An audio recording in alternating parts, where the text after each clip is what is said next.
नमस्कार। आज हम आपके लिए हिंदी साहित्य के अंतर्गत एकांकी और नाटक में अंतर लेकर आए हैं, या फिर यूं कहें नाटक और एकांकी में अंतर। तो चलो फिर शुरू करते हैं। पहला है एकांकी और दूसरा है नाटक। तो एकांकी में केवल एक ही अंक होता है और नाटक में कई अंक होते हैं। एकांकी में फिर दूसरा बिंदु है, एकांकी में एक ही कथा एवं घटना होती है, जबकि नाटक में एक मुख्य कथा और कई सहायक गौड़ कथाएं होती हैं। यानी जो एकांकी रहती है उसमें मात्र एक कथा होती है, वहीं नाटक में एक मुख्य कथा होती है और उसके साथ कई कथाएं चलती रहती हैं, जिसे हम गौड़ कथाएं कहते हैं। फिर आता है आपका बिंदु नंबर तीसरा। तो एकांकी में पात्रों की संख्या कम होती है, यानी कलाकारों की संख्या कम रहती है, वहीं नाटक में पात्रों की संख्या अधिक होती है, यानी कलाकारों की संख्या अधिक रहती है। फिर चौथा बिंदु है कि एकांकी आकार में छोटा होता है और नाटक आकार में बड़ा होता है। यानी जो एकांकी रहता है वो नाटक से छोटा होता है और नाटक एकांकी से बड़ा होता है। पांचवा, एकांकी में स्थान, घटना और समय का वर्णन नहीं किया जाता है, जबकि नाटक में स्थान, घटना और समय की सीमा का विस्तार किया जाता है। फिर आता है बिंदु नंबर 6। एकांकी में विचार को केवल संकेत मात्र रखा जाता है, वहीं नाटक में कहानी के विचारों को विस्तृत किया जाता है।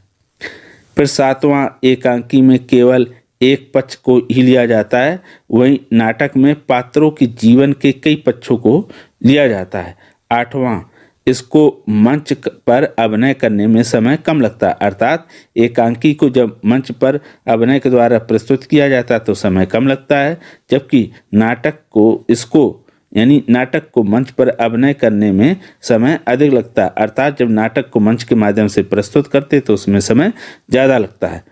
फिर आता है बिंदु नंबर 9। एकांकी दृश्य काव्य का छोटा रूप है। यानी जो हिंदी साहित्य में आपका देखो, काव्य का मतलब यहाँ कविता नहीं, काव्य का मतलब पूरा साहित्य आ जाता है। तो एकांकी क्या है? दृश्य काव्य का छोटा रूप है, वहीं नाटक दृश्य काव्य का बृहद अथवा बड़ा रूप है। अब आता है बिंदु नंबर 10। तो डॉक्टर राम कुमार वर्मा, जगदीश चंद्र माथुर, मोहन राकेश, विष्णु प्रभाकर आदि एकांकीकार हैं। वहीं आते हैं बिंदु नंबर 10 नाटक में। तो भारतेंद्र हरिश्चंद्र, उदय शंकर भट्ट, हरिकरण प्रेमी, जयशंकर प्रसाद, सुरेंद्र शर्मा आदि नाटककार हैं।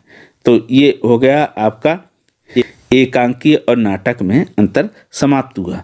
इसके डिस्क्रिप्शन बॉक्स में मैंने आदिकाल, भक्तिकाल, रीतकाल, आधुनिक काल, जीवनी, एकांकी, रेखाचित्र, संस्मरण, आत्मकथा, उपन्यास, कहानी आदि की लिंक दे रखी है। वहाँ आ जाइए और उस लिंक को क्लिक करिए और बहुत ही सरल भाषा में आप इन सब के बारे में आसानी से समझिए।